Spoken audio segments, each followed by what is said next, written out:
Good day. Welcome in Amsterdam. My name is Matthijs van Raalte. I have a question for you about what we do now in the next weeks. We, Dutch activists, how can we best defend Israel in the next weeks when Israel is going to free all these murderers? And I know that our mutual friend, Professor Barry Rubin, is against it. Perhaps you're also against it. How do we tackle this? The media is probably going to ignore it in Holland, or they're going to present it as if they are political prisoners. How should we deal with the current issues in the present, in the current next weeks? Thank you. It's a good question. And you don't know it, but you've addressed it to the co-founder of the Netanya Terror Victims Organization. You may remember a whole spate of terrorist attacks on the town of Netanya. One of them was what we call the Pesach Massacre at the Park Hotel. That was only one. My wife was literally a phone call away from being blown up at the shopping mall in Netanya. We've had over 50 people killed and over 300 injured in my town. I can tell you, I am absolutely against the release of these murdering terrorists. And one of the main reasons that I'm against it is because it is not given for anything that we can see in return on the Palestinian side. Releasing 104 murderers in order to persuade Mahmoud Abbas, who is not going to agree to anything, to send his people, Saeb Erekat, into a room with Tzipi Livni, is disgusting, it's disgraceful. I want you to say, you said, what can you do in the next days ahead? It's a very good question, and very well posed, your question.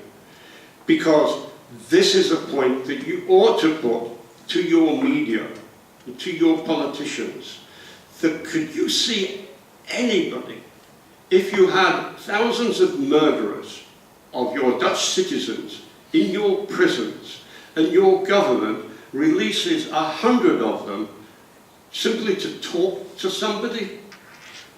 I mean, can you people in Holland get your head around that at all?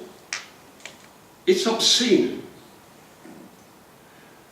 And this is the way it has to be put to the people of Holland. And you can say, if you talk about people, Israel, making painful gestures, surely this is one. What I'm looking for here is a statement by John Kerry, who is responsible, let's look at it positively, for these peace talks. He spoke like an American in a happy end Hollywood movie. He said, and I quote, "Both leaders have demonstrated a willingness to make difficult decisions." Really? I would have thought that Bibi has made the difficult decision that the majority, the vast majority of Israelis disagree with in agreeing to release these people. But tell me, what difficult decision has Mahmoud Abbas made? That Saeb Erekat will get into the room with Tzipi Livni? This is terrible.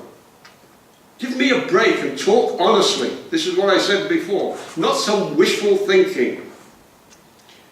The only aspect that I can put on it was leaked perhaps by our Defence Minister Moshe Ya'alon. At a conference, he said, there are things that we can't talk about, there's the reasons we have to do it. No idea what it's about. I'm not privy to these things. Maybe it's something to do with Iran. We haven't discussed Iran, but that's the big bear in the room. Basically, the Palestinians is a heck of a nuisance. They can cause damage, but the Iranians can cause the elimination of the State of Israel, and I think you know what I mean. So it could be that this release of these prisoners has something to do with an agreement between America and Israel that we're not privy to. But that's the other boot that's about to fall, and maybe there's some connection there.